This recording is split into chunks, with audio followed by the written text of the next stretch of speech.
আমি একটি গল্প বলবো, আপনারা শুনুন। গল্পটি হচ্ছে লোভে পাপ আর পাপে মৃত্যু। একটি সাপ রাস্তা দিয়ে যাচ্ছে, সাপ তো চলে আঁকাবাঁকা হয়ে।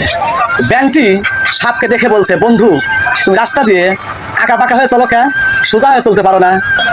ব্যাঙটির কথা শুনে সাপটির প্রচন্ড রাগ হয়ে গেছে। এইবার সাপটি ব্যাঙটি বলল, দাঁড়া আমি আসছি, তোকে দেখাচ্ছি মজা। ব্যাঙটিকে এই সাপটি তাড়িয়ে ধরছে। ব্যাঙটি লাফাইতে লাফাইতে তার জানের ভয়ে কোন দিক যাবে চিন্তা করছে। এখন ব্যাঙটি তাকিয়ে দেখে তার সামনে রাখাল বল আছে, ওই দিকে সাপ ব্যাঙটি লাফাইতে লাফাইতে চলে যাচ্ছে।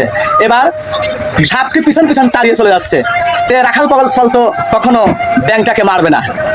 সাপটিকে দেখার পরে রাখাল ফল ধরে এমন পিটাইছে, পিটিয়ে এক পায়ে রাস্তা ছিলেন মাঠের মধ্যে দিয়ে, ওখানে গিয়ে একবার সোজা করে টান করে সাপটাকে মেরে ছুঁয়ে দিয়েছে। এইবার ব্যাঙটি চিন্তা করলো যে বন্ধু তো আমাকে তাড়িয়ে ধরছে, বন্ধুকে দেখে আসি কি অবস্থা।